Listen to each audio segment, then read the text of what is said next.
Thank you, Naoko-san, and hello, everybody.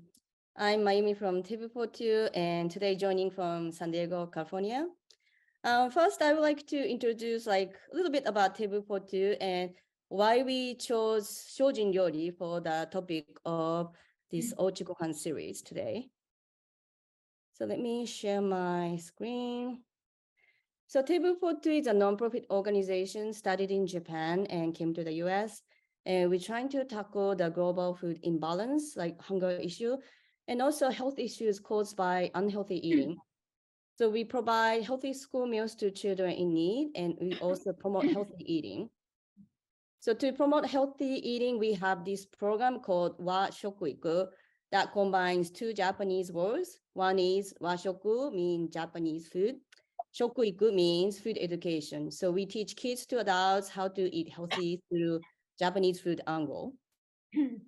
And as you see, kids enjoy making and eating Japanese food that they actually made with ingredients available at local ingredient stores. And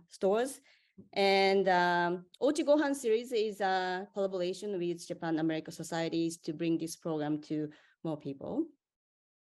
And we have this Edamame Champ campaign, and today is the last day. And we promote healthy eating through Japanese cuisine, focusing on soy and edamame. And this helps to bring our food education program to more children. So that includes a fun chopstick challenge using edamame and learning opportunity about soy. And today's event is actually one of the events. So during the campaign, we have many events, including presentation about soy and cooking using soy. And based on the number of participants, our partner organization donate to bring our food education program to more children. So your participation today is helping this campaign, and thank you so much. And during this campaign, we often introduce these interesting soybean milestones that soybean was brought to Japan a long time ago and then spread to Japan. And around 1185, this Shojin Ryori was brought to Japan. And around this time, fermentation technique to make delicious miso and soy sauce from soybeans were developed. And since then, Benjamin Franklin was the first American who documented tofu. And little later, finally, 1851, soybeans were brought to the US. And then US became the #1 producer of soybeans, and more people enjoy eating soybeans these days. So we learned about Shojin Ryori in this milestone and interested in learning more about that and ask Matsuyama-san to give us a lecture today. So now let me introduce Reverend Daiko Matsuyama, Deputy Head Priest of Taizoin Buddhist Temple in Kyoto. I met Matsuyama-san through the US-Japan Leadership Program at his beautiful temple in Kyoto, and I'm very excited to have him today and connecting with all of you around the US, maybe outside of the US as well. And as you saw in his bio, he has been elected to critical roles such as a member of Kyoto's Ambassadors for Tourism, Young Leaders Program, Kyoto City Board of Education, and he's also a visiting lecturer at Stanford University. As a young representative of the Zen sect in Japan, he has interacted with many religious leaders, including the Roman Catholic Pope and the 14th Dalai Lama. He participated in the Davos World Economic Forum and continues to work actively beyond national and religious borders. So now let us please welcome Matsuyama-san. Matsuyama-san, よろしくお願いします。Good morning from Kyoto. So thank you very much for joining the program. So my name is Daiko Matsuyama. I'm the Deputy Head Priest of Taizoin Buddhist Temple. So I feel very honored to be the speaker today. So today's theme is Zen and cookings. So, Shojin Ryori is our traditional Zen meals and one of the most important trainings in the Zen monasteries. So I'd like to introduce you what is first, so very quickly what is Zen, and then the core teachings of Shojin Ryori, our traditional Zen vegetarian meals. So before starting the lecture about Shojin Ryori, I'd like to introduce you about Zen. So I'd like to share the material. So, okay. Right. So, number one, starting from chapter 1. So, what is Zen? So, before starting it, I'd like to introduce the temple that I'm in charge of, and I'd like to show you the 1-minute video of the Taizoin. So, please enjoy.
Right. So it was the video of Taizoin. So I'd like to introduce you a little bit about the Myoshinji and Taizoin. So Myoshinji is the headquarters of the Rinzai Zen sectors in Japan.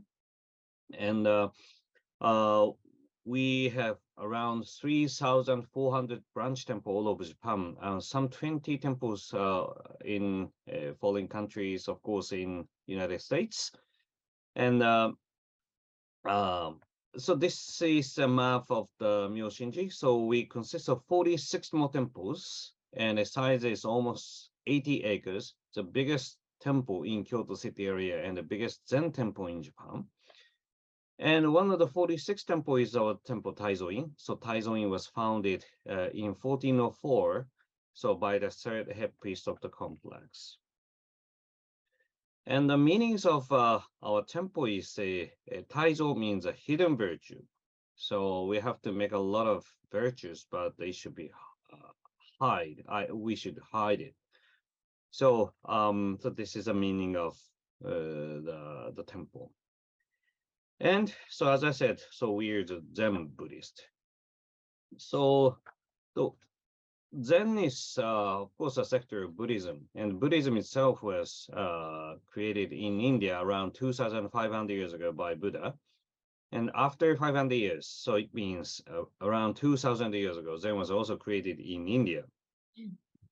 And around 1,500 years ago, Zen was introduced from India to China by Bodhidharma. So in Japanese, he is called as Dharma-san. He's very famous saints. And in Tang and Song dynasty, Zen was flourished in China. And around 1,000 years ago, Zen was introduced from China to Japan. So born in India and raised in China and introduced to Japan. So, but I'm afraid there's almost no more original style of Zen nor in India nor in China. So Zen has survived only surrounding countries around China like Vietnam, Korea, and Japan. And now Zen is spreading from these countries to the world. And so we have around 2,000 years of history. So many people ask me, so what is Zen? So please explain me Zen simply.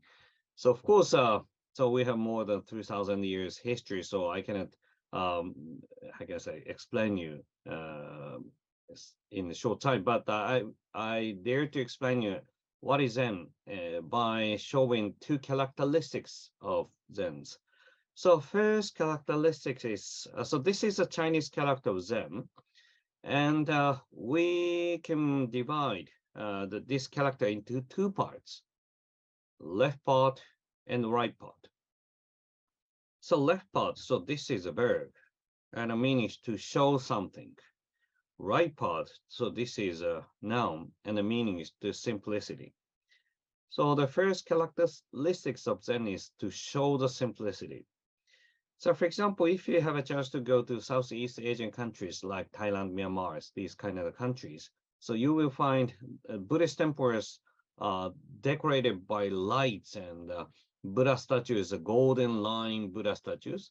So looks a little bit fancy, but a Zen temple in Japan is brown, simple, minimal design structure. Other example is the gardens, rock, sand, moss. So Zen gardens are very simple.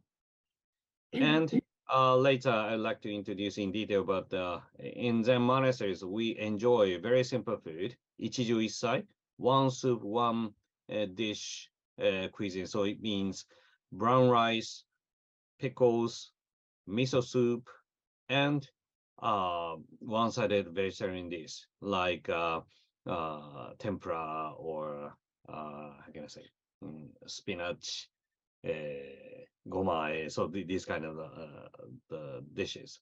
So it's very, very simple. And we practice zazen. Zazen means sitting meditation in Zen style.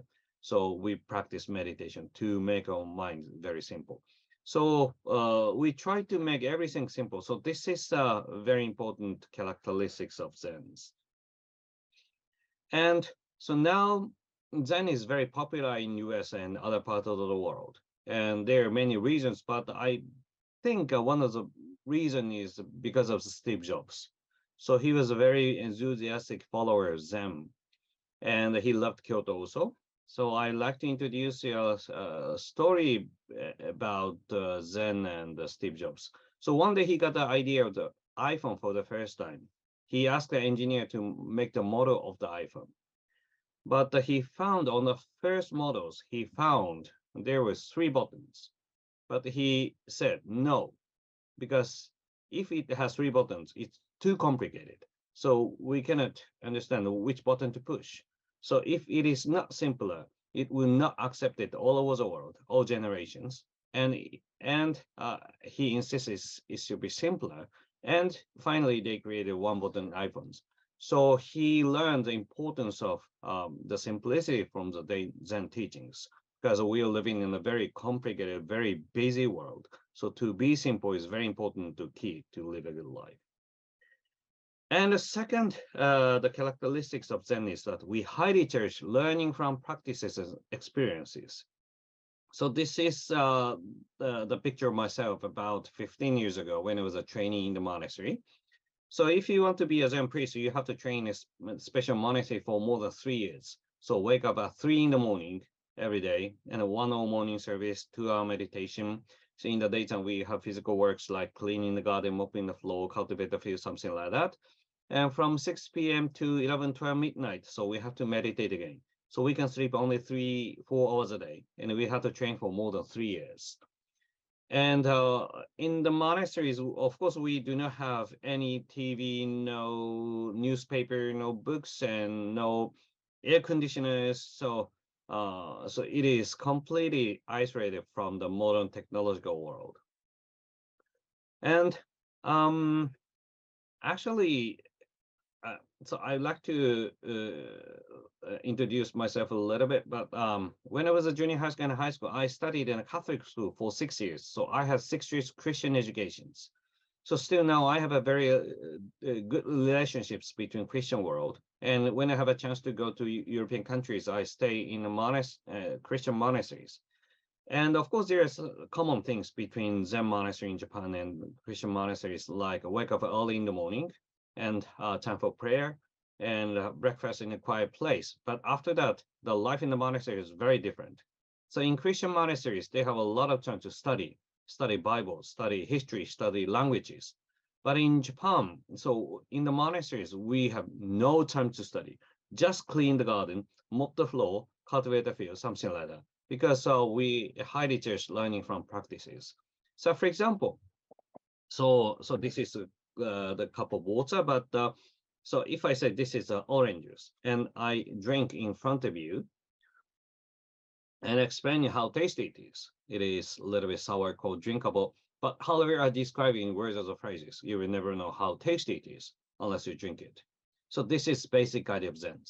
So there are hundreds of thousands of books about Zen and mindfulness in the world, and there are many masters. But how many masters are listened to, how many books I read, I will never know how great the enlightenment is. So that's why we do the same things as the Buddha did, and we try to find what it is like for ourselves. So that's why we highly cherish learning from practices and experiences. Okay. So it was a very basic idea of Zen. And in chapter 2, I'd like to proceed to Zen and cookings. So it was almost 800 years ago. So he is the founder of Soto Zen sectors in Japan. So his name is Dogen Zenji. And he studied in Rinzai Zen sectors first in Kyoto or Kenninji in Gion district.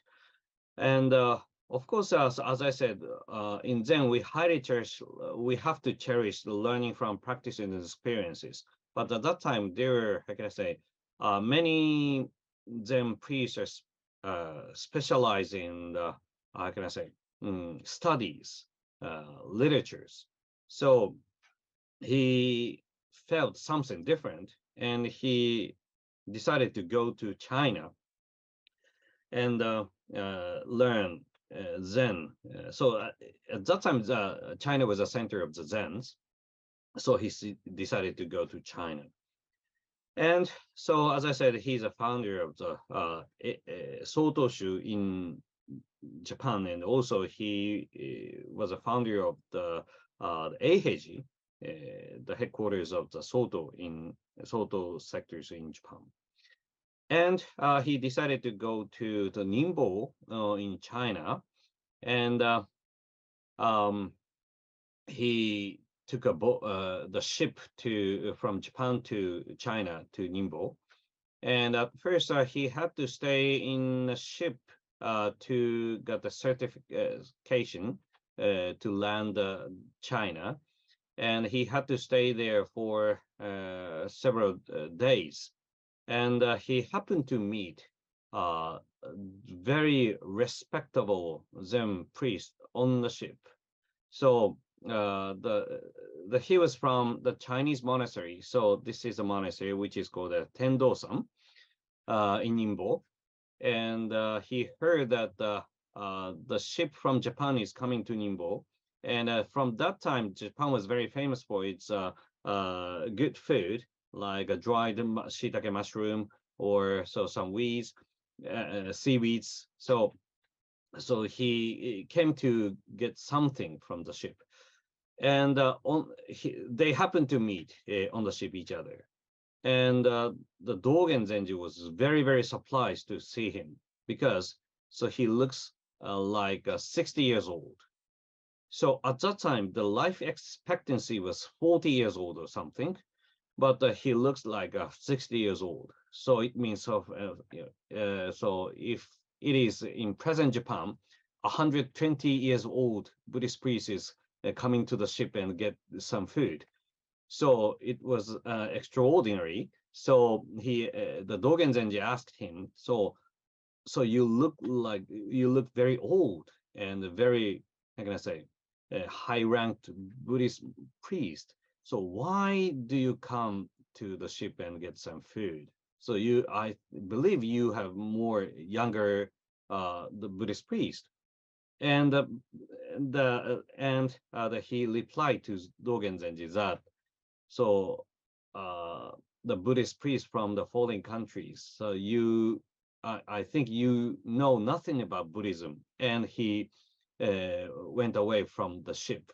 And Dogen Zenji was very wonders why he had that kind of attitude. And when he got the certification, permission, when he got the permission to land, he went straight to the monasteries, this monastery, Tendosan. And in Tendosan, he again met another the Buddhist priest in the garden, and it was very, very hot time of the year, so around July, and just after noon, so the hottest time of the day, and he saw a very old and very how can I say, burned by the sun. The Buddhist priest was drying seaweed in the garden. And he decided to ask him again. So it is the hottest time of the day. So why do you dry the seaweed such a hot time? And the Buddhist priest replied him that, so this is the best time to dry the seaweeds. So that's why I'm doing this. And again, so you look very old. So I think you have many younger the Buddhist priests in this monastery. Why don't you ask them to help you? And the Buddhist priest replied that, so this is my trainings. So that's why I'm doing for myself. And he realized that, so Buddhism is not like reading books or study Bibles, but the Buddhism is practice. And he realized that learning the importance from the learning from practices. And as I said, so Buddhism has a very beautiful teachings and important teachings, but if we just study them, it is just information. But the most important thing is how to apply these the teachings to the real life. So cooking is one of the most the best materials to apply the teachings to the real life. So this is example of the Shojin Ryori, and so this is a kind of a very luxurious Shojin Ryori, and when we enjoy in the festivals or big ceremonies. And actually, so now after the government opened the border, so many international visitors rushing to Kyoto right now, and many of them love the vegetarian dishes like Shojin Ryori.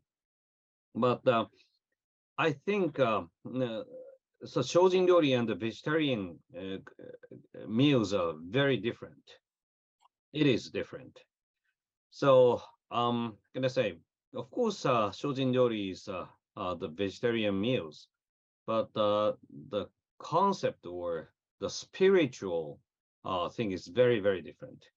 So, for example, I see many vegetarians to come to our monasteries to enjoy Shojin Ryori, but so many of them have the like and dislikes, and the way to enjoy the food is very dirty.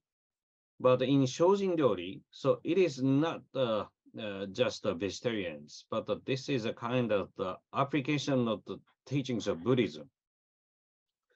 And in Zen monasteries, we say Shojin Ryori is kind of we're enjoying the efforts. So it takes a lot of time to prepare for the Shojin Ryori. And so we have some concept of Shojin Ryori. So for example, we have so normally in Japanese cuisine cherishes 5 tastes, 5 ways of cookings, and 5 colors. So 5 tastes means salty, spicy, sweet, sour, bitter, and 5 ways of cookings: raw, roast, fry, steam, boil. And the 5 colors: black, white, red, blue, yellow. So we have to combine these elements.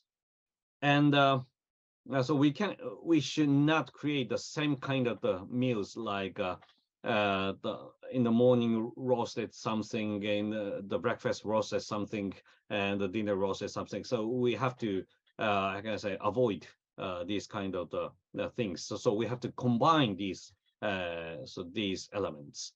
And especially in Shojin Ryori, we highly cherish 6 tastes. So 5 tastes plus 1. So that is the taste of awai. So awai means in English it can be delicate, and the opposite concept is thick, like hamburger or curry. So only one bite we can recognize a taste. But the awai means at the first bite we cannot realize, but after 30 minutes, 40 minutes, something tasty thing is remaining in the mouth. So we call this is a kind of the awai. So if you enjoy very thick and how can I say thick taste, so it is, of course, very tasty, but sometimes it comes very heavy. But the awai taste, if you continuously enjoy awai taste, so it's not disgusting. So because it's very, how can I say, light and very healthy to our body. Okay? And the other concept of Shojin Ryori is we have to cherish the 3 sanshin, 3, can I say, spiritual things. So we call it the Kishin Roshin Daishin. So cook with joy. So for example, if we go to some busy restaurants, in the kitchen, they're kind of fighting each other. But so it is not good for when you cook. So we have to cook with joy. And secondly, so we have to have the compassion to others. So for example, in the monasteries, we have no heaters. So in winter time, it's very, very cold. So, but so food is the only things that we can get heat. So normally we do not do that kind of the things, but in winter time, when we cook miso soup, we put the oil on top of the miso soup to keep the heat. So it is a kind of a compassion to others. And number 3, daishin, to be generous. So, for example, in the good restaurants, they're saying that this meat is from somewhere and this is from France or something like that. But in their monasteries, so we have to make the best of the materials, even it is a poor materials. But we have to try to make the best of the materials. So we have to be generous. So these 3 concept is very important in Zen monasteries. And so this is a real kitchen in Myoshinjin monasteries. So we are still cooking with wooden fire, so like this. And this is a real, the dishes is our own dishes. So we call it the oryoki. And we have 5 how can I say, dishes, and it can be piled. And we use the dishes like this. And this is the containers. And we put the rice and the miso soup in this container. And we have the rice or the soups and that we need. And so that's what we call it the oryoki. And as I said, the Shojin Ryori is the application of the Buddhist teachings. And of course, the people who cook the meals have to have the right devotion. Shojin means right devotion. So so they have to think about the people who enjoy these cookings, and also they cannot waste things, inclusive of materials and the wood and the waters, everything. And also the people who enjoy the meals have to have the right devotion. So they have to enjoy everything. And also at the end of the meals, we have to leave one pick of the one slice of the pickles and pour the hot water, the hot tea, and we have to clean up with pickles and drink it up. And of course, it is. It means that we do not waste things. And the other reason is we have to think about the people who clean, who wash the dishes. So of course, as I said, we are enjoying the efforts, and we should not ask extra efforts to clean the dishes. So that's why we clean the dishes for ourselves. So this is a kind of the concept of Shojin Ryori. And as I said, this is the application of the teachings of Buddhism. So now I'm sorry. So I just extended 5 minutes of my lecture, but now I like to have the questions from your side. And after that, we like to have the Let's Cook Shojin meal at home. Okay. So thank you very much. Thank you very much, Matsuyama-san. That was enlightening. And I'm sure people have a lot of questions. What we're going to do now is we're going to open the chat box for 10 minutes of Q&A. So please feel free to write your question in for Matsuyama-san, and he will answer any questions that you have. And then after that, our people who are familiar with our Ouchigohan series knows that we have a cook-along. So we are actually going to get to cook along with Matsuyama-san through a video that he has done for the meal that I had put out to you. And what we're going to do is breaking it into 5 segments, and we will watch the video 6-7 minutes, and then we will start to cook. So don't cook along with Matsuyama-san. You're going to cook along with me, and he's going to be here to encourage us and talk to us about actually what we're doing. So if anybody has questions, we will open up the floor to you and ask Matsuyama-san. Matsuyama-san, we have a question from Jason. Yep. What is the Zen approach toward hunger? Zen approach toward hunger. Hunger means Do you mean hunger in the world or feeling hunger yourself? Mhm. What exactly do you mean by that question? Yeah, so as I said, so can I say in the Zen concepts, I introduced them kind of the compassion to others. So this is very important key. And every meals, before we enjoy the meals, we have a kind of so in my video, I like to show you in detail, but we have the saba, so little grain of the rice, and so to some fishes and the birds. So the food is not just for ourselves; it is just for everybody. And so this is example of compassion, but before we enjoy the meals, we take some grains of the rice for these living creatures.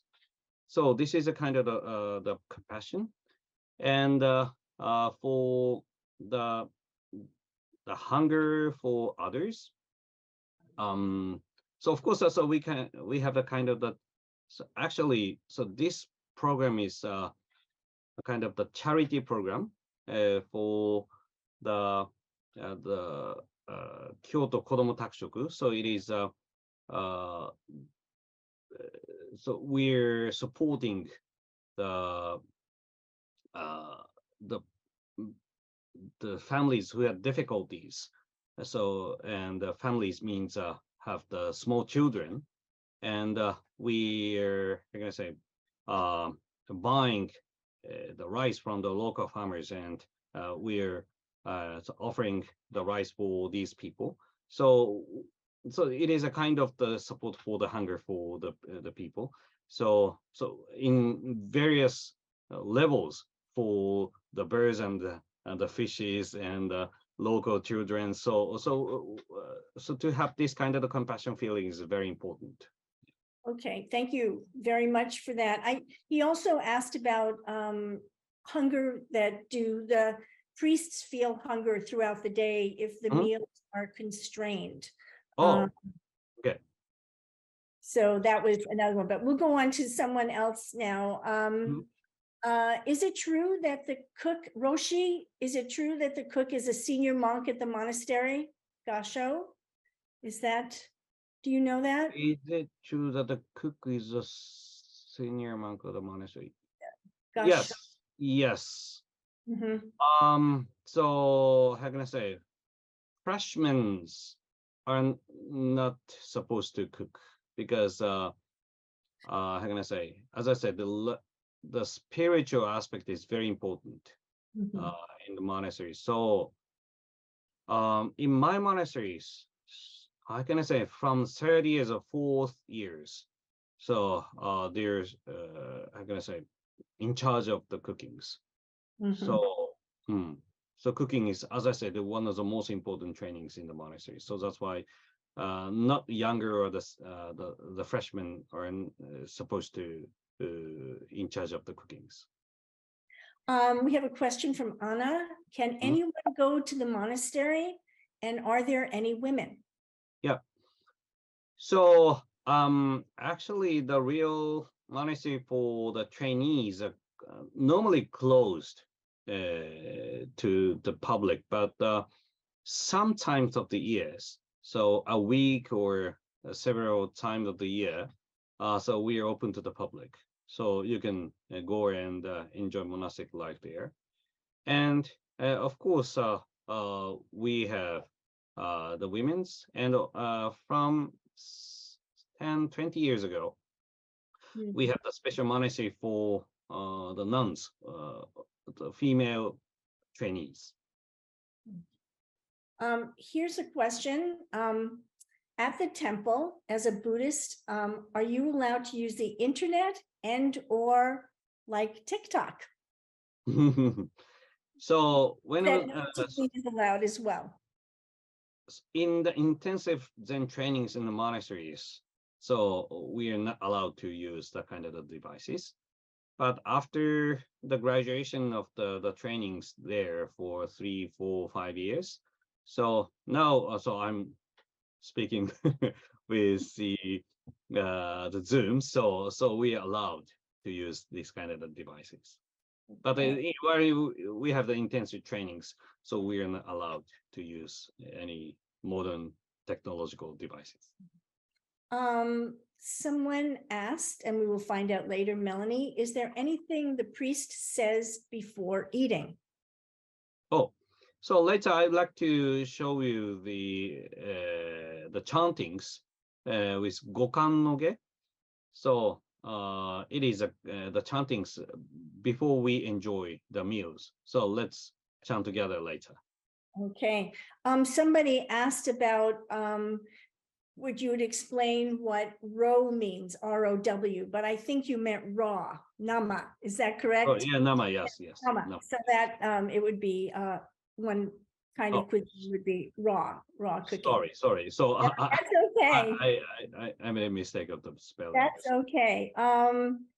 And let's see. Somebody had asked about the name of the bowls that you use. Why do you call it oryoki instead of shoki? Yeah. So oryoki is the special the shoki or kind of bowls for the Buddhist priest, and we have 5 different sizes of the bowls, and they can be piled. And so oryoki means we just enjoy what we needed. So when we want to have the very small amount of the rice, we use a small bowl. and when we get very, very hungry. So in the first questions, so the breakfast is very, very small.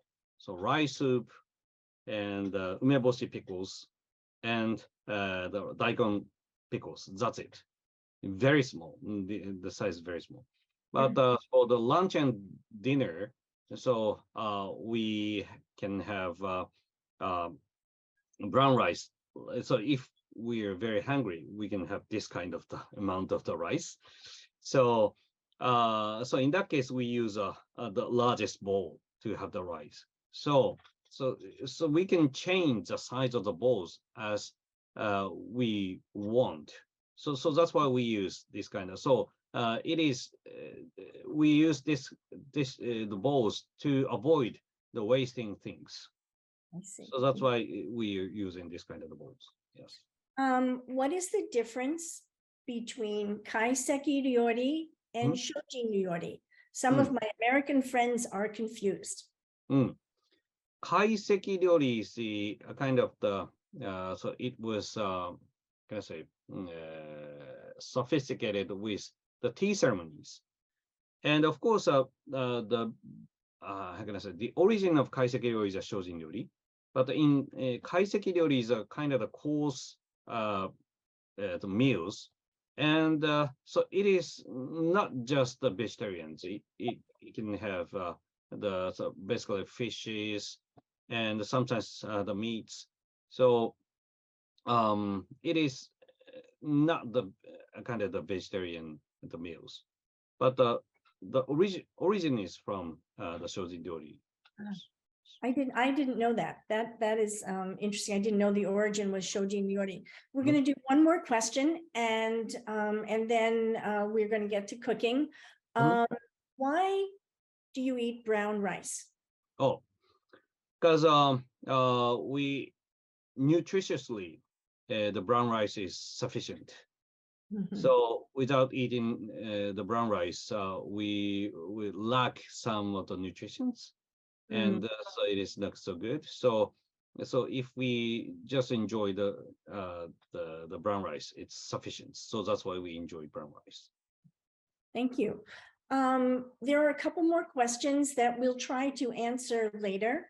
Right now, Joanne is going to start the video for us. And then after that, I hope everybody is ready. We will begin cooking together. Okay, Joanne. Onegai shimasu.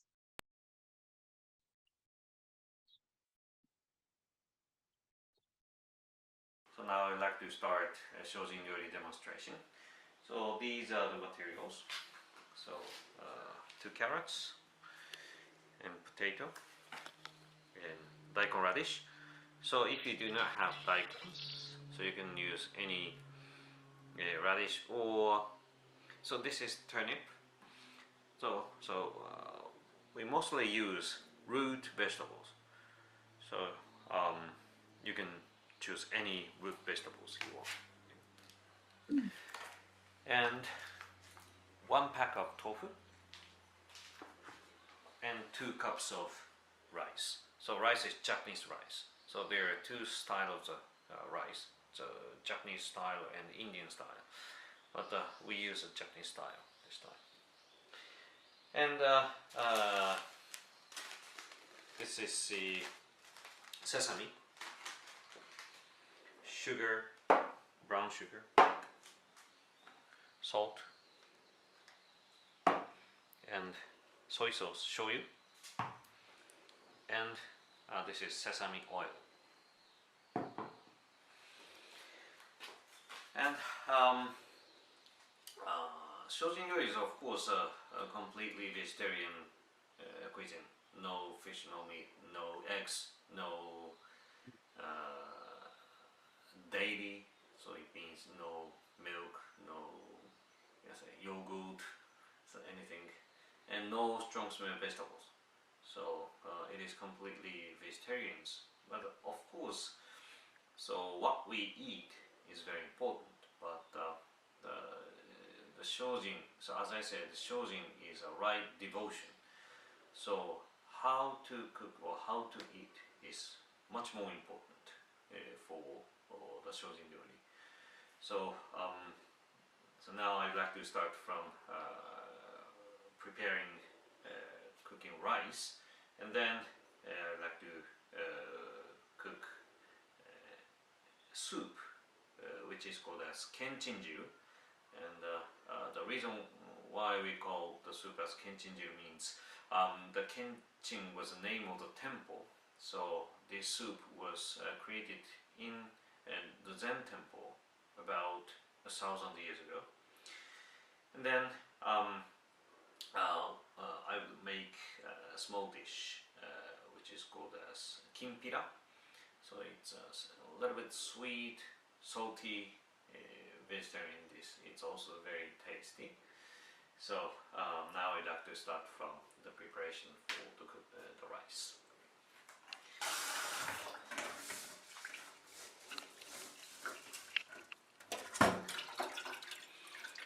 But please remember that do not slow away the starch. The starch is very important. Some of you have read the textbook Tenzo Kyoku. In the textbooks, the author says that we have to take care of the rice as treasure. Right? So rice is very important. So please handle it very gently and like polishing the rice. So normally we polish the rice 4 times or 5 times, and the starch gets clearer. Right?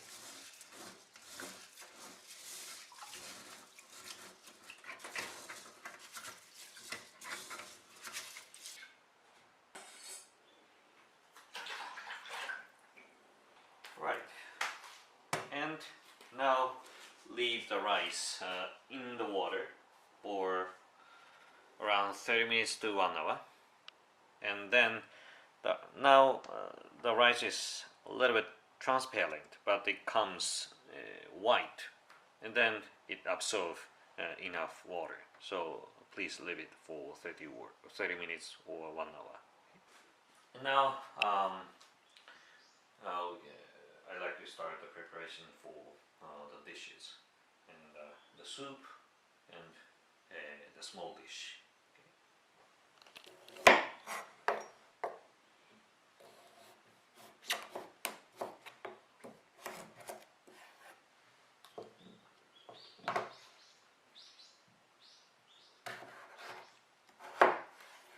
Let's start cut.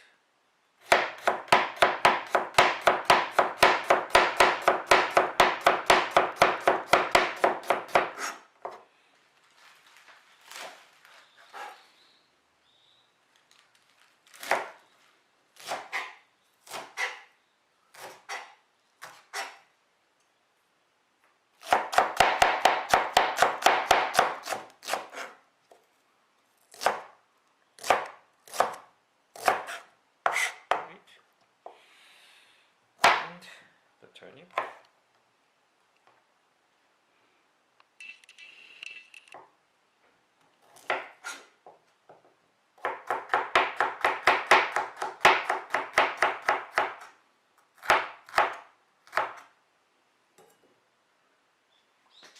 And the potato.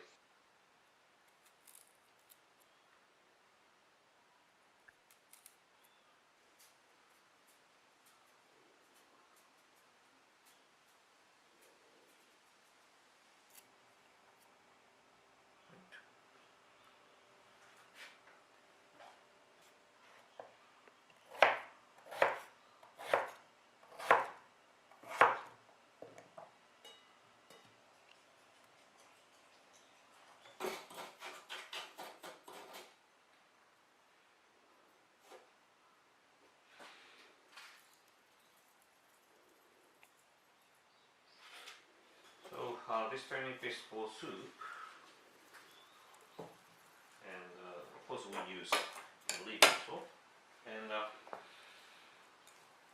I use this part for some salt and put it in the rice and like to make namishi, salted leaf rice.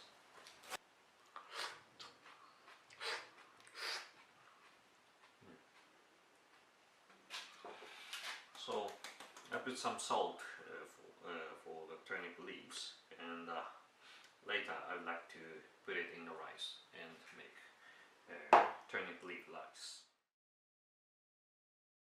Okay, thank you, Matsuyama-san.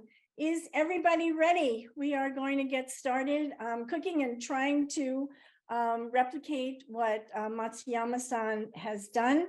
And for people who know how this goes, I will switch on to the camera and we will work along together. So let me share my screen. And any questions you have, please ask Matsuyama-san and myself, and people will be moderating for it. So I think I've asked everybody to prepare the rice ahead of time. I don't know if you've already cooked it or not, but we're using a pot today. This is the white rice that I had soaked and took out of the water. And I also have here the soaking liquid, which is very important because we're going to use that to make soup. And this is something that I've never done before. This is the starchy liquid. So I hope everybody has those things prepared for that. I would just like to say 2 Japanese cups. This is called ni-go. But if you do not have that, an 2 Japanese cups equals 1.5 cups of raw rice. Okay, so that's what you would have been using if you did not use the Japanese cup. All right, so let's get started. We're going to cut the vegetables. You bring these things over here. And I'm not able to see everybody, but I'm going to hope that everyone's following along. And if you have any questions, please ask us. We're going to be using a pot to put the vegetables in. Matsuyama-san, do you use sesame oil first to saute the vegetables in the pot? Yes, so we have to, how can I say, we put some sesame oil and how can I say, not fry, but saute the vegetables. Yes. Just to saute. Yes. So let's get with our, I've already cut up, this was also an interesting thing. I used a potato, Mm-hmm. cut the skins off, as you said, and now I will cut those up, and I think very easily. I hope that you've washed everything because we're going to be using these potato peels, not in the soup, but in the kinpira, in the sauce. So why don't we just chop these up and we'll be able to set this aside. And you're just going to do a julienne or sengiri in Japanese. And I think that is correct. Correct me if I'm wrong. Very nice. So again, here we have our first experience of motainai, of nothing being wasted and used in the cuisine. So let's just do that. I'm using you can use russet potato or a yellow potato. That's what I've had today in the spirit of what you have. So with that, and I'm going to set this aside and put this over here. Okay. And then we will cut up the carrots. Now we noticed how I noticed 2 things. I had asked people to peel the carrot, but also I saw that Matsuyama-san did not peel the carrot. Do you usually peel the carrot, Matsuyama-san? Yes. So so it's up to you. So when you can peel the carrots and use a kinpira. Okay. And so if you do not have the kinpira, you can use with the skin.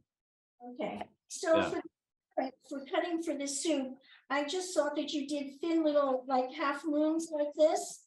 Yes. And the important thing here, everybody, is to cut things about the same size so they cook at about the same rate. Yeah. Everybody cut up the carrots.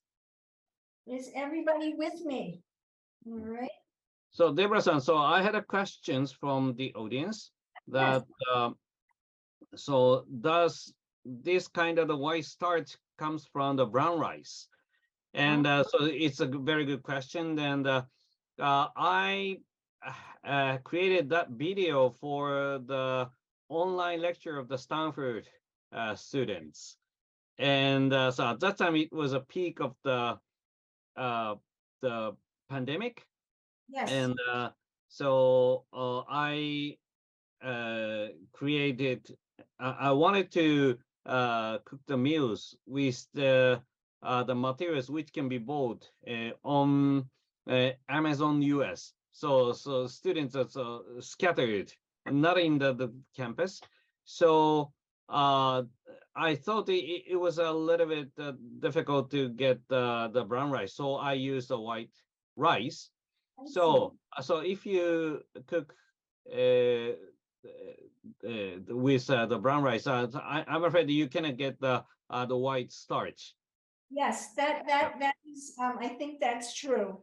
Yeah, but it actually was a very good piece of information. I had never known anything like that before. I do know that white rice is very starchy and is often used to make paste, or used to be used to make paste in Japan.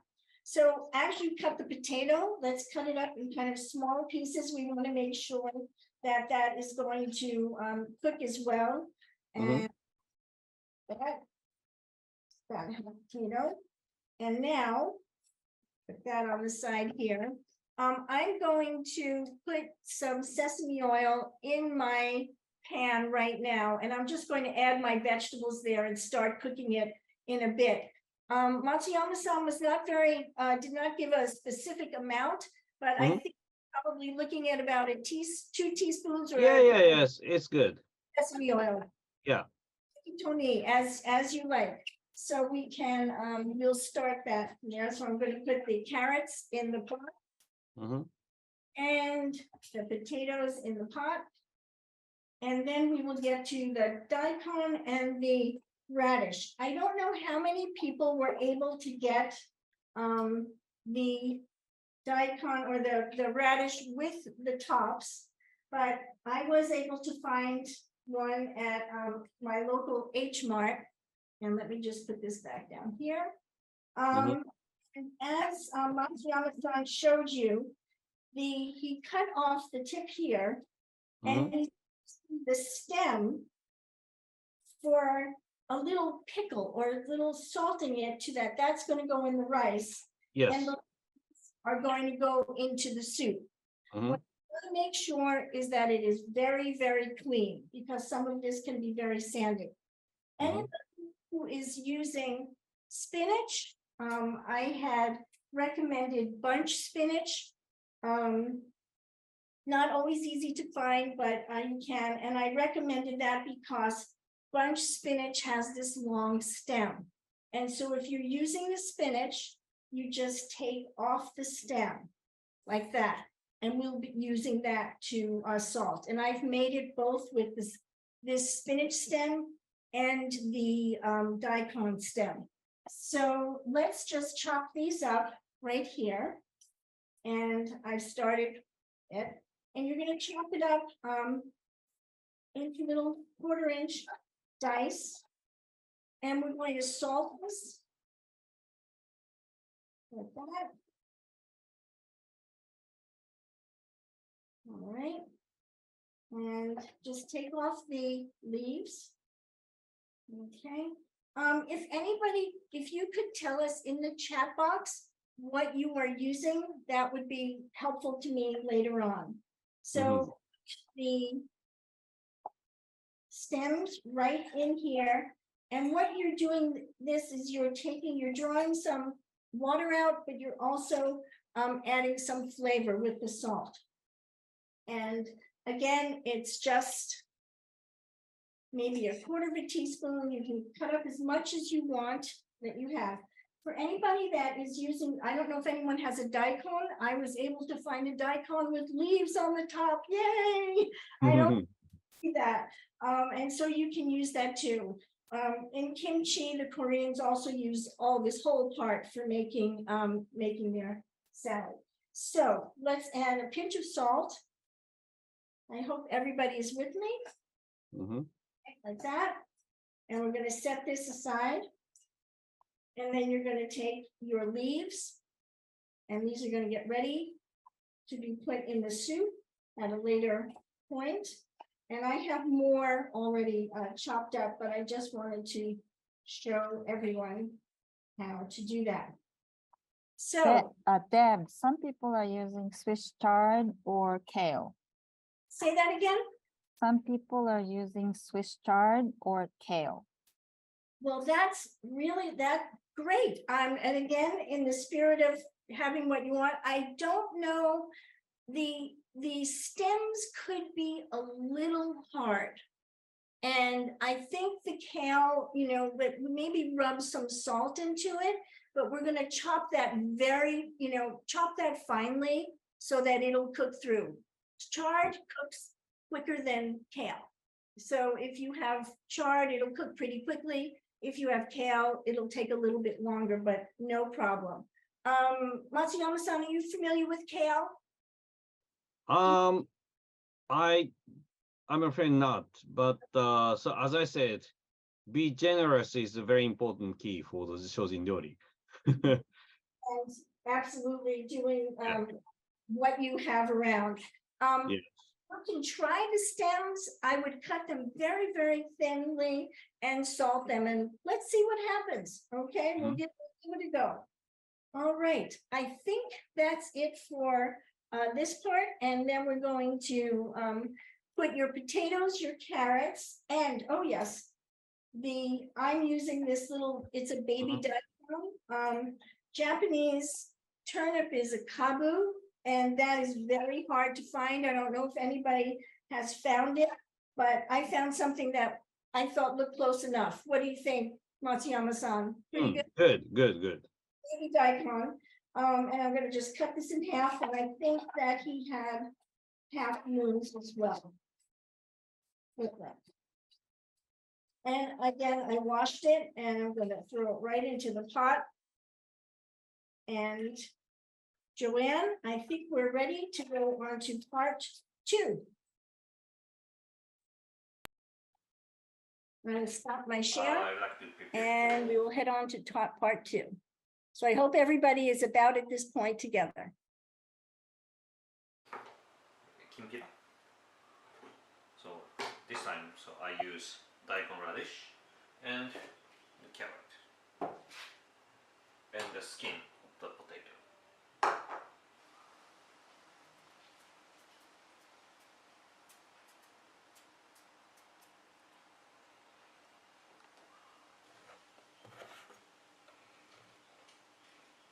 Also use skin of the daikon radish.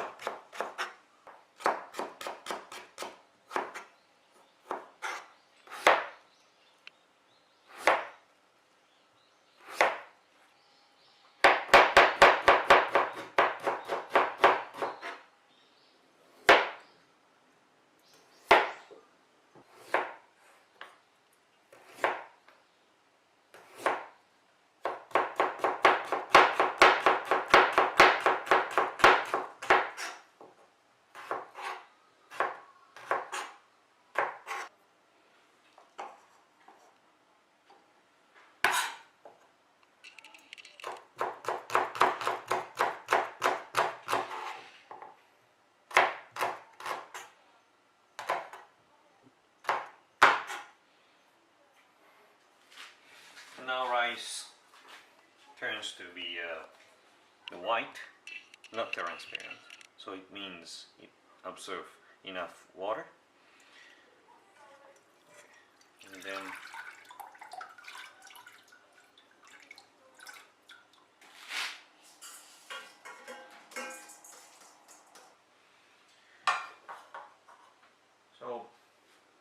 I put 2 cups of the rice here.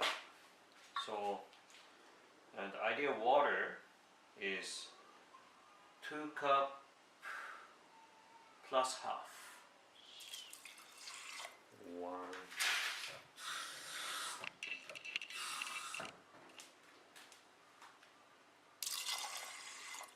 2.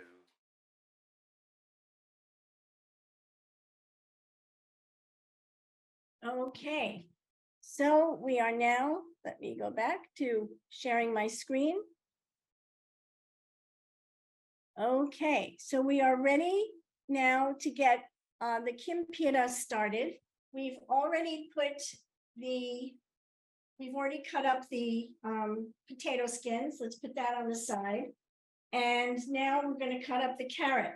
Matsuyama-san had a very interesting technique to do it, but I'm so scared I will knock something and break my fingers. So one of the ways that I cut carrots in a long way, sengiri, is I put it on an extreme diagonal. I cut like this.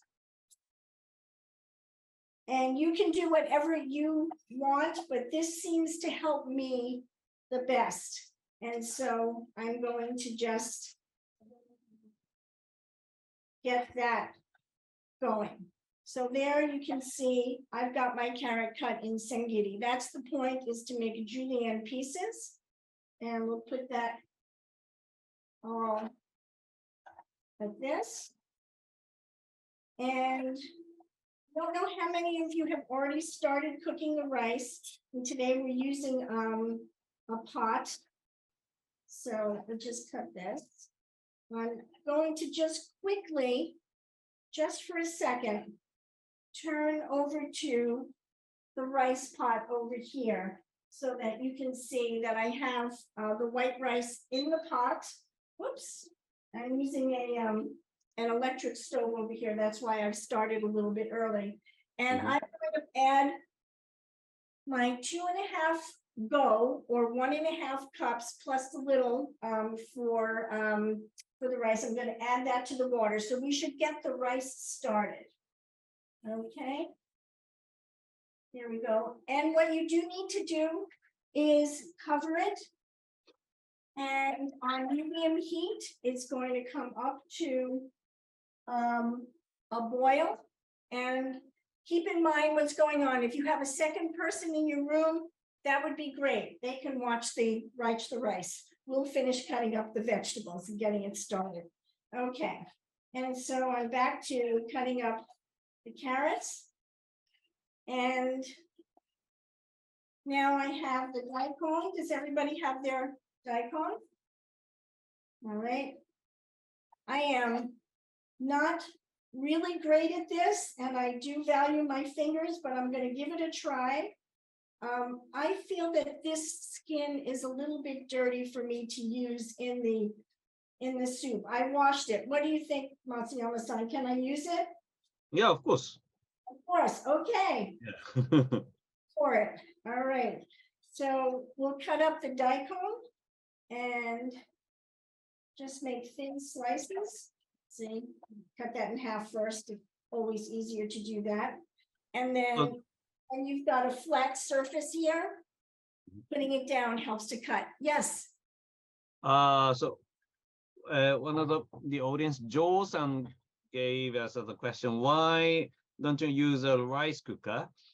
So as I said, so I created the movie for the Stanford students so somebody in the dorms, so maybe they do not have a rice cooker, so that's why I cook the rice with the ordinary pan and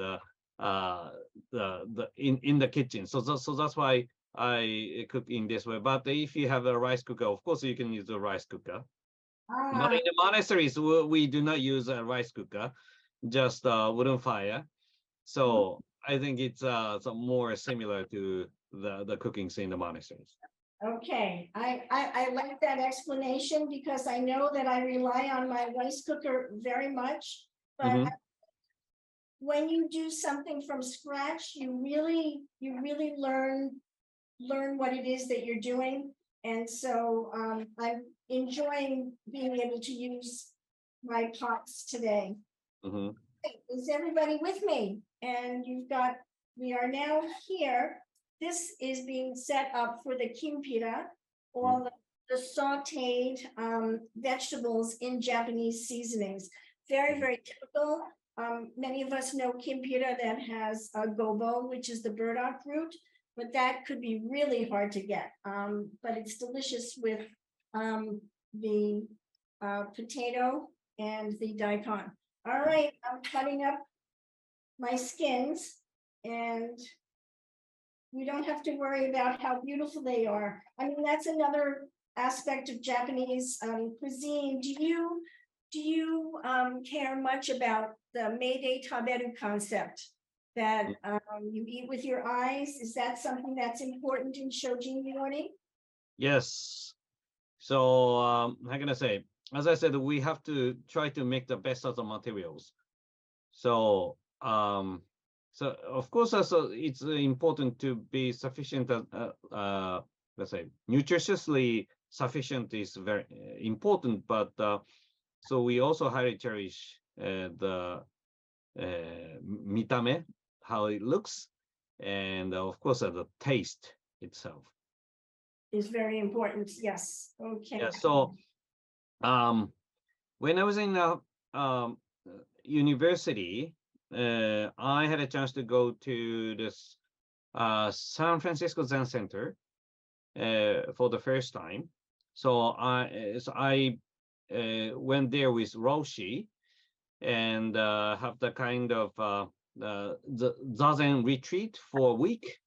Mhm. And on the first day, I was surprised, and I was how can I say to see the rice soup with raisin. Oh, So it was, I'm afraid it was very, very bad. And so in Japanese monastery, we do not in that way. So of course, it is vegetarians and nutritiously sufficient, but in Japanese monasteries, we highly cherish the tastes. I So see. yeah. All right, everybody. So I want to make sure that you've got your rice up. We're going to go on to the next section, which is going to talk about the rice, and then we'll start cooking the kinpira first. So I emptied out my pot of the vegetables for the soup because we're going to use the same pot for the soup and the kinpira dish. Deb, Oh, we yeah. have a question. Yes. Do we julienne the daikon or the turnip or both for kinpira? You only julienne the daikon for kinpira. The turnip is cut, as I showed you before. This is all I have left here, but it's cut in half moons, and that goes into the soup. Now, if you only have daikon, which is what I had when I practiced this once, I put daikon both in the soup and the kinpira. But if you have a turnip, it only goes in the soup. Okay. All right, we're ready, Joanne, for the next part 3.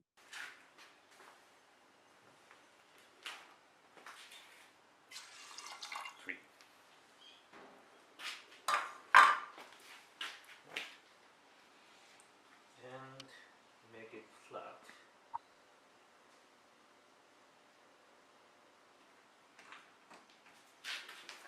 And start boil.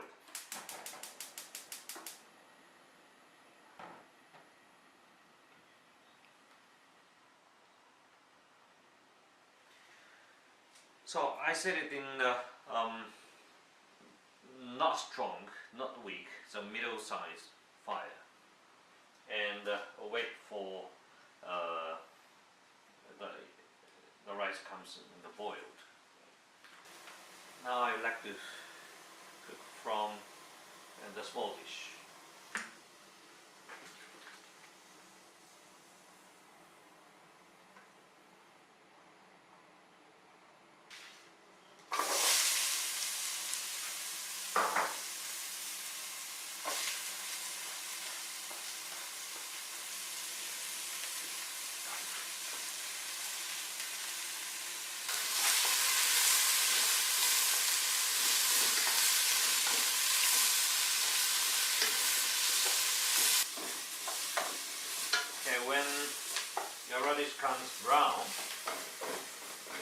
looks softer. Put some sugar.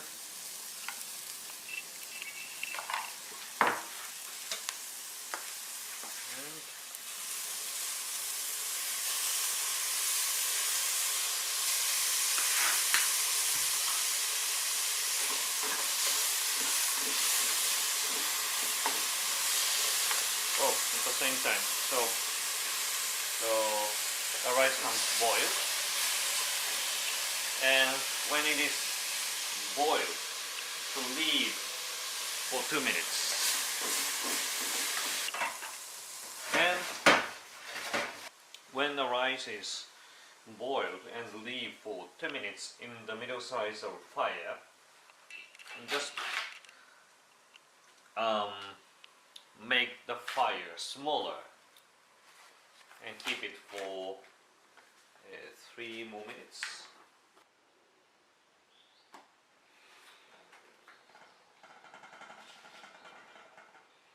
Okay, and when you can see no water inside, make the fire smallest.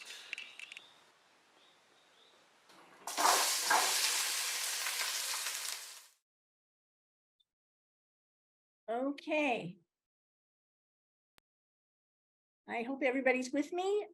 We are now going to cook the kinpira and get that going. All right. My rice is boiling. I'm just going to show you. I've got the, I think I have the texture that Matsuyama-san is looking for. I know you're not supposed to do this, but quickly opening it up to show you that the water is almost gone. Yeah, almost done, but a little bit more. A little bit more. Okay. Yeah. Back on the stage for a little bit more. Hang on 1 minute. All right. A little bit more. Okay. So let's cook the kinpira now. I've got my pot going and I'm going to turn on the heat. And I've got a little bit of sesame oil that I've already poured in to the pot. And then I'm going to add the ingredients that we have julienne all together here. Okay. Set this aside. And I think I needed just a little bit more sesame oil on the side. All right, and now we will just saute or stir fry when you're using that, making Asian cuisine. Less the word saute and the word stir fry is used. And you can probably already smell that delicious aroma.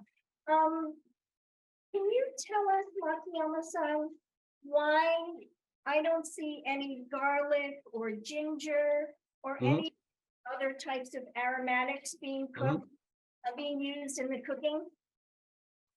So the one of the Roshi said that it is too strong for, can I say, the meditation, and too powerful in the monastic life.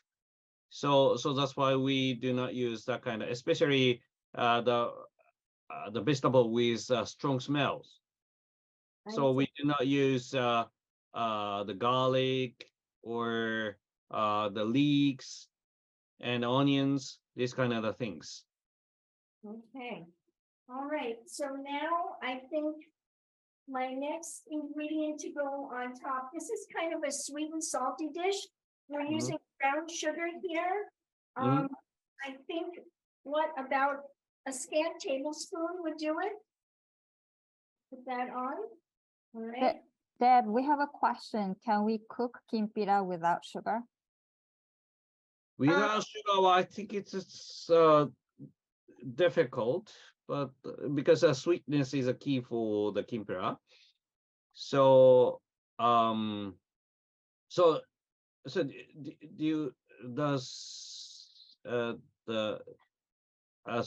do you want to, how can I say, don't use the sugar, or you have the materials which has the sweetness, or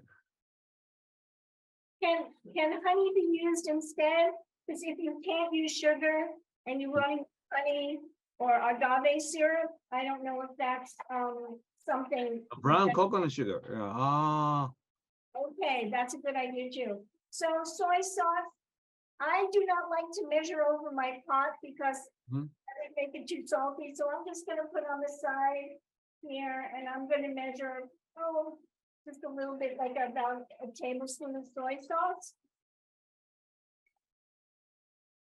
And then I think is there salt in there as well? A little bit of salt, Matsuyama-san? I think so. You can put a little bit more soy sauce. No more soy sauce, okay. Yes, little bit. So the kinpira is getting done, and let me turn off my rice. Don't forget your rice, everybody, turn it off. And set it aside. And I think What about rice? my rice is done. Okay, good. And we let it steam for 10 minutes. Yes. It's ready when Good. it's on. All right, is everybody with me? So what we're gonna do is we're gonna set the kinpira in a bowl. We're not plating it yet. We're just gonna set it aside. Mhm. We're gonna go a little bit past 7:30, so I hope everybody can stick with us. And you just wanna make sure that you saute this up. So while this is sauteing, let's go to the next session. Mhm. Take it away, Joanne.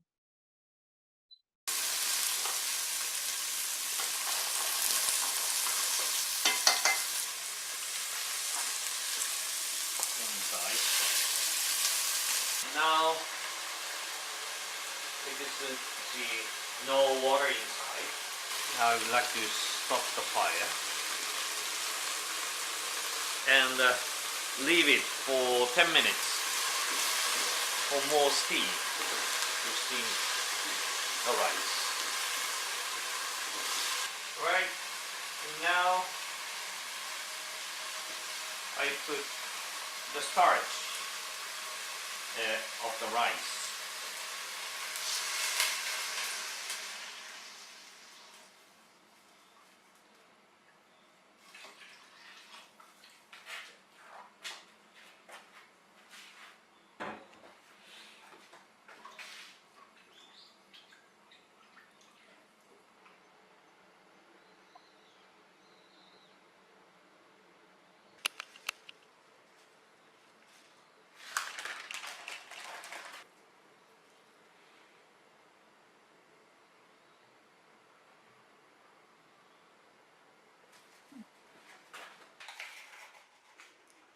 Some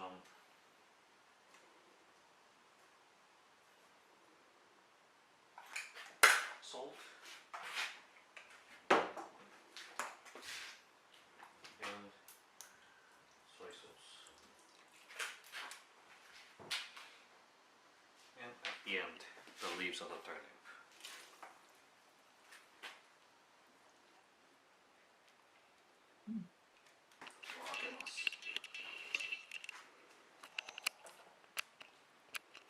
Very nice.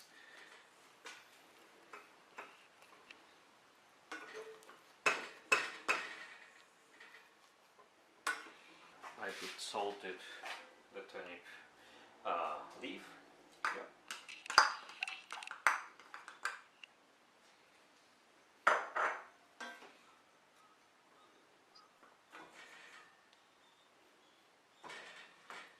And the first we have to make offerings for the Buddha.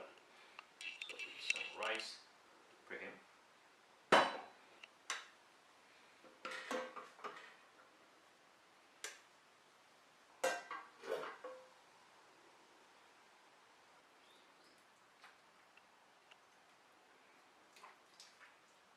Dekimashita. finished. Okay. And we are coming around to our last part of it.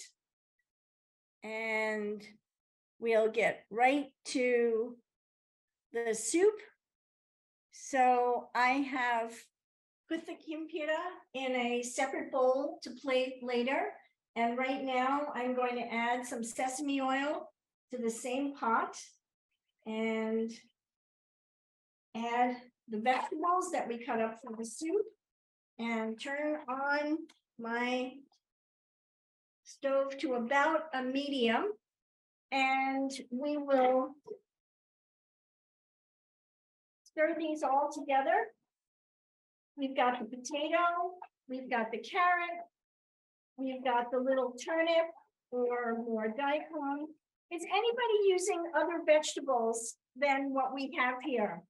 Can you tell Naoto-san if there are any other vegetables? We have two questions about soup stock. The first Yes. one is we don't use the bonito flakes to get the dashi for this one. No, we do not. No. Please, Uh, those are daikon. And the second one is if we're using brown rice, do we have to use some potatoes and or cornstarch to add the starch? No, so you don't have to use that kind of the things, but so when you do not have the starch, so you can just crush the tofu with your hands and put it in the soup. That's a good point. No bonito flakes because that's fish and we're not, this is a vegetarian meal. So that would be no.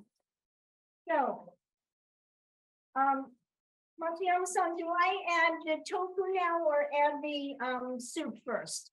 Add the- Soup first, and later you can put So tofu. I have a lot here. And in my experience with this, I add just 3 cups so that we have a slightly fuller flavor from the soup. Okay. I'm going to add about 3 cups here. And so I just cover the vegetables, maybe a little more, if you like. We're also used to having dashi stock and different kinds of bouillons or things, but this is a very simple and a very light soup. So I think, if you put a little bit less in, you'll have maybe a more fuller flavor. And now the tofu. If you saw, Matsuyama-san said 1 packet of tofu, but that's 1 packet of Japanese tofu. Yeah, Japanese tofu. Yes. In the United States, we get 1 pound of tofu. So I just took 1/4 of it, and now we're going to just cut it into cubes and put it into the soup. Okay. Is this correct? Or sometimes, so you can make it a cube, or sometimes we just crush the soup, crush the tofu with the hands and put it in the soup. Oh, well, I've never done that before, so I think I'm going to try that one. Okay. Yes, that's it. That sounds like a good idea. I'm going to crush it and put it in the soup, or you can cut it into cubes. Yes. And let me just, there.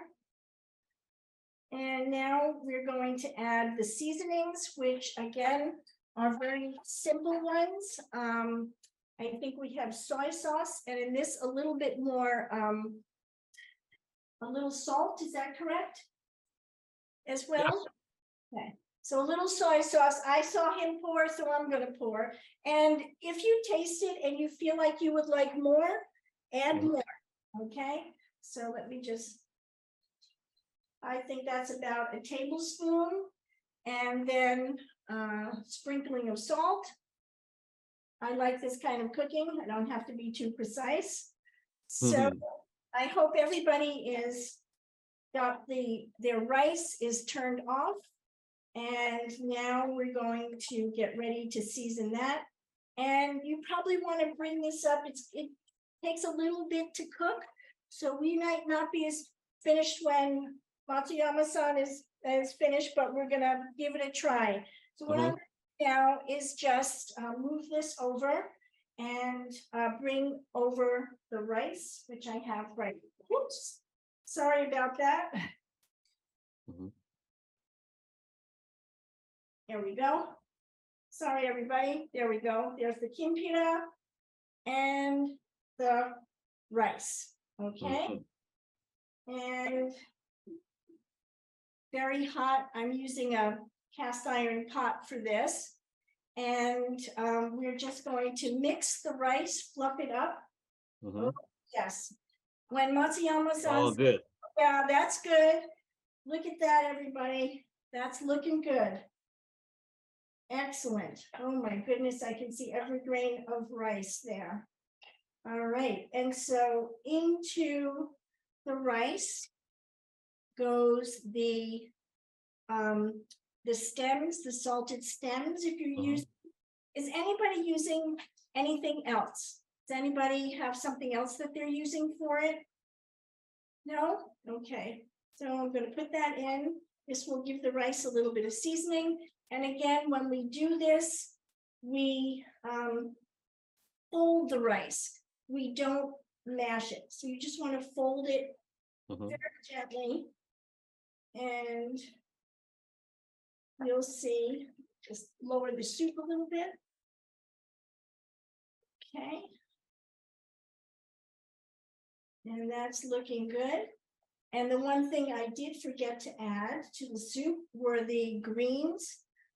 So this is when you would add your kale or other greens that you have. And in this case, I have so much spinach, I decided I'm going to add some spinach. There we are. All right. Matsuyama-san, do you ever make this with spinach? No, but so sometimes I created nagenchin. So without root vegetables, I create the soup only the spinach. Oh, only with spinach. Yes, spinach and tofu. Spinach and tofu. Oh, that sounds. So this is basically a root vegetable soup. That's why. Yes. I see. Okay. So we now have all of the elements done. We're just waiting for the soup to get done. And we're going to watch this next part with Matsuyama-san. And then after that, we will plate our food and hopefully be able to eat all together. Okay. We have a couple more questions. Yes. Do you have to soak the rice for an hour even when you use rice cooker? Oh, I'm sorry.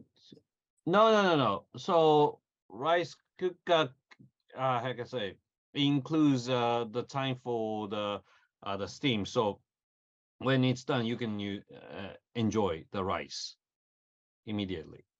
What about before you cook? Do you still have to soak it for an hour? So I think it's better to soak the rice before you cook. So in wintertime, it takes around 1 hour, and in summertime, it takes only 30 minutes. So it's the taste comes better. I agree with Matsuyama-san on that.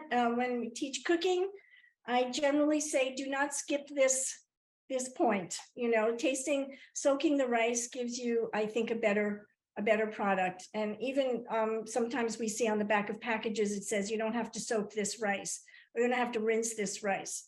I always rinse and soak the rice. I think the quality is better. Okay. One more question. The Yes. Japanese cucumber, when are we using them? Okay, so we are going to use the Japanese cucumber. Let's see, where did I put it? We're going to slice the cucumber into 2 pieces. Thank you for reminding me of that. And you're going to see how it's used. It's just going to be put on the side of the plate, either 2 or 3, or the takuan.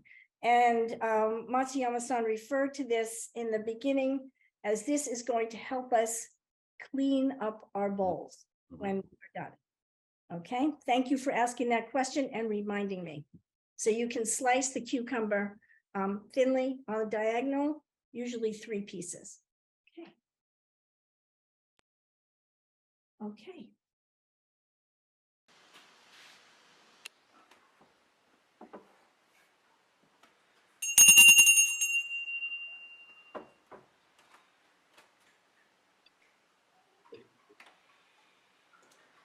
So we call this Buddha as Iraten. Iraten is, he's originally from India, and he's very famous for fast running. He runs very fast. And we believe he is the god of the kitchen, because we believe that by using his fast running, so he collect the food from all over the world. So when we cook rice, we make offerings for him first, and then we eat the rice later.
So I took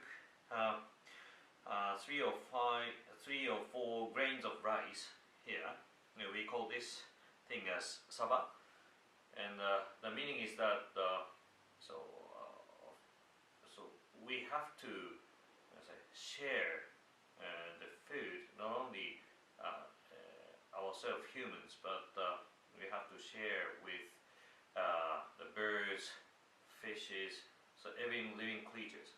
So we have to, make a kind of the offerings for these the living creatures before we eat.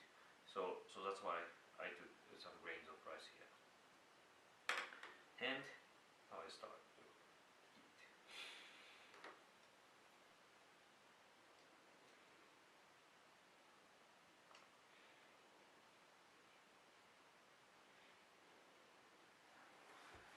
So at the end, put boiled water.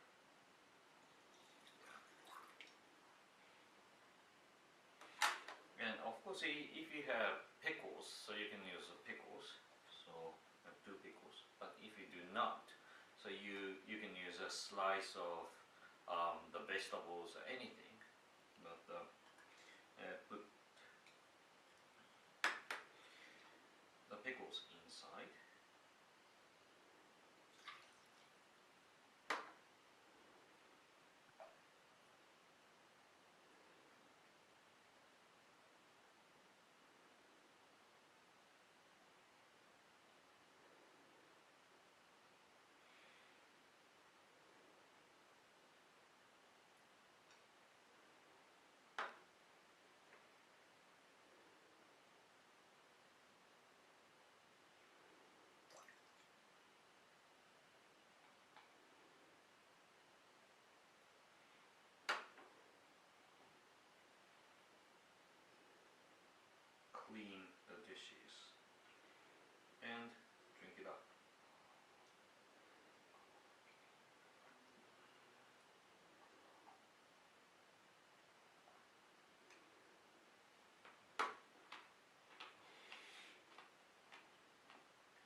the reason why we clean the dishes that of course we should not waste things, but the other important reason is that we call Shojin Ryori as we are eating efforts.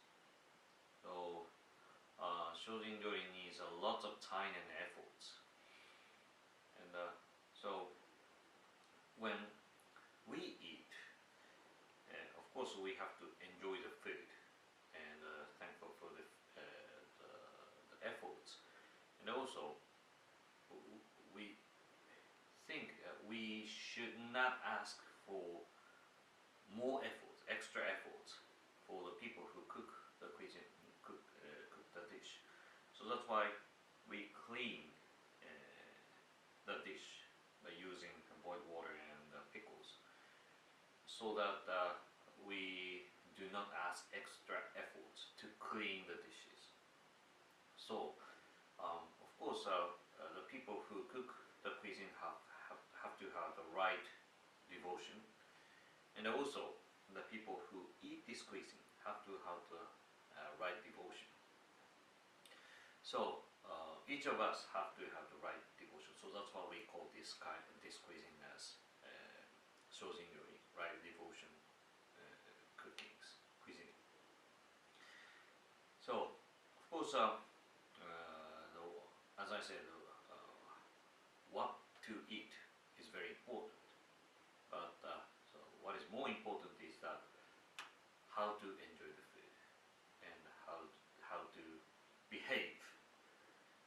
So I think this is a secret of the right devotion cuisine.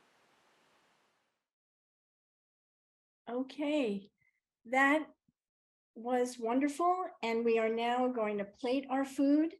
And before we eat, Matsuyama-san will chant for us. And as he said later, you'll be able to read the translation. And we'll ask any more questions that you have. Let's just do this final piece here. Thank you everyone for staying with us. I hope you've been able to put together your own tray of food. You can use anything. It's really the size of the dishes. I don't know if there's a taboo against white or red, or I saw red, but I have those dishes, but I'm using also what I have around. So the first thing we'll do is let's plate the kinpira. And I noticed that the soup bowl and the rice bowl were in front. This is a little backwards for me, but we'll take a small dish and we'll put the kinpira in it. And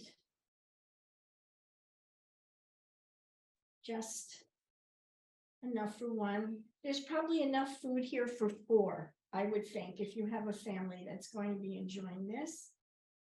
Okay, and then a little bit of sesame seeds, if you're using, get sprinkled on top. That. Okay, and I will take the rice. I'm sorry that my camera fell down before the spring lifted up, but here we are, I'm back again. And I'll put some rice in the bowl. Matsuyama-san, are you only allowed to eat what you get in your bowl? Are you allowed to have seconds? Yes, we can have the second turn. Okay. All right. And so now I have my bowl of rice. And now I'm going to fill. Oh, guess what I forgot? Very important. The offering to Buddha. This is a little sake that I have. And so sorry about that, everyone. That should have been first. And here's some rice in the dish, just a little bit. Okay. And I'll set that aside. And now the soup. Soup. I don't know if it will be completely cooked yet. It may need a little bit more time. You'll determine that afterwards, but just so that we can have everybody see what the completed plate looks like. And we would love, when this is we've done to everybody to show us and show Matsuyama-san your wonderful work. And again, here's the soup. I have my little pickle over here ready for that. And I know that I saw a few grains of rice go on the pickle plate. Okay, for the fish, the birds, whoever. Okay, so I have a pair of chopsticks here. On the bottom, as we all know, chopsticks usually go to the right on the plate. Sorry about that. And a little hashioki. I used a radish because I have radish in the food. And Matsuyama-san, will you now and chant before we eat? I'm going to stop my share. Yes. Okay. So in the video, I chanted the Heart Sutra, but today I would like to chant the Gokan no Ge. So this is chantings before we enjoy the meals. So now, may I start? Yes, please. Okay. 五感の下、一つには功の多少を図り、かの来生を図る。二つには己が特業の全決を図って国を図。三つには真を防ぎ、トガトントを離るるを修とす。四つにはまさに良薬をこととするは行幸良善がためなり。五つには道行を上善がためにまさにこの時期を浮くべし。どうぞ。皆さん。So, may we say little prayer いただきます before? Yes. So please, so before we enjoy the meals, please say a little prayer いただきます。いただきます. Okay. Thank you very much. Thank you. So I'd like to go back to a view for everybody. If we can go up to gallery and see one's dishes, if you could take a photograph of it. Can you get us back to that? Joanne, can you get us back to gallery view for everyone? Okay. Super. I know I see me, but is there a gallery view? All right, because we'd love to see everybody's creations. Oh yes, beautiful. Nice, wonderful. Wow, beautiful. Wow, look at that. Yay. Oh, nice. Wow. Wow, great job. How did you do, everyone? Oh my goodness, this is fabulous. Matsuyama-san, what do you think? You got Great. good students here. All right, that's wonderful. Oh, I'm so pleased that everybody has enjoyed this and has been making it. And we'd love to have you enjoy your meal. And if there are any more questions for Matsuyama-san or myself, we'd be happy to take them for another just a couple of minutes. Again, there will be a link in the chat to the rest of Matsuyama-san's video. As another 6-minute segment. I urge you to watch it, and you can watch it from the start and make this again on your own. Okay. So, Joanne, is there a big grid on? I'm only seeing myself. You can change the setting of the view. Okay, got it. Gallery. Gallery, yes. Okay, now I see everybody. Thank you. Someone had a question about learning Zen cuisine. Is that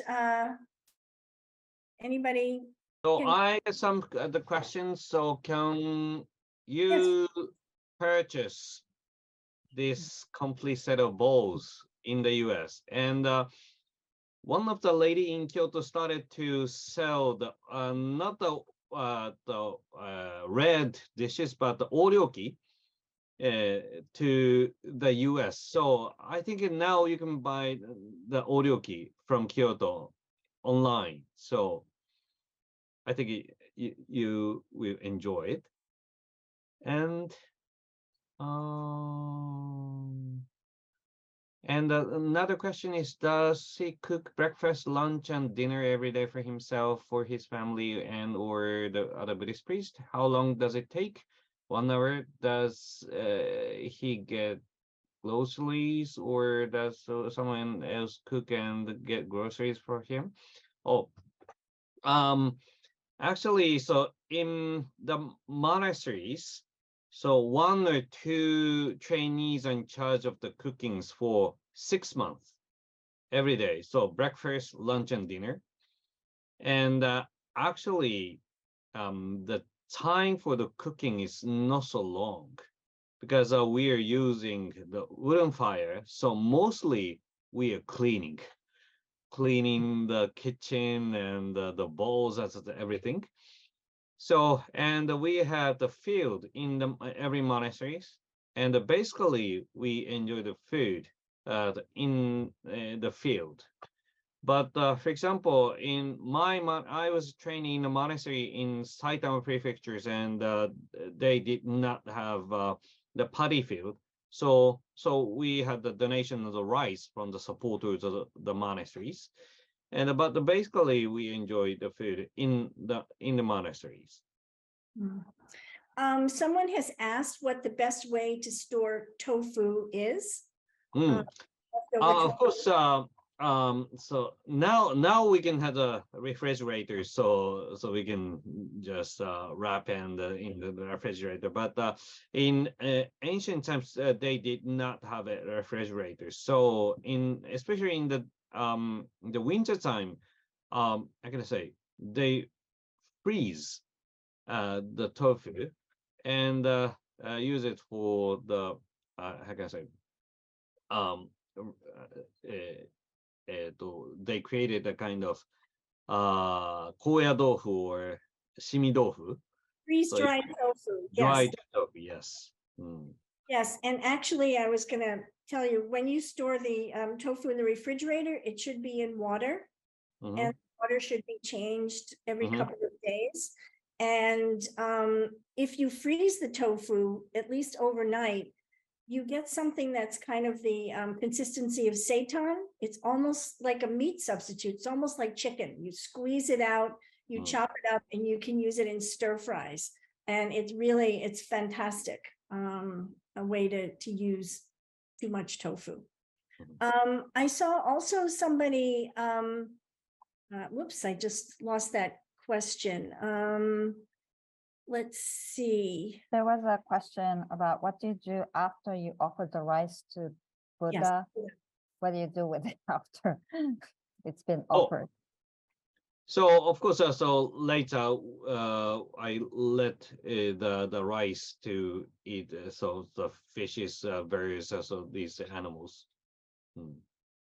And I will just ask Matsuyama-san a question I've asked him before that really made a big impression on me.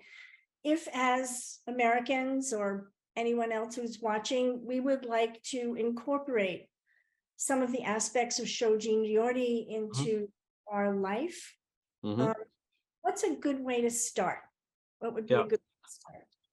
So now we have many people coming here, especially the trainings for from the companies, so overnight trainings. So and we have a lot of groups here, and after that I always ask them what was the most impressive things in the trainings, and of course there are many answers, but in every groups, so there is a biggest number of the answers. So that is, meals are very tasty. So of course we are serving them the Shojin Ryori. So no Kobe beef, no sushis, just the vegetarians. But why they felt it feels such a tasty? So I think so we have to remind that. So remember, we have to think about how we enjoy the food in the daily lives.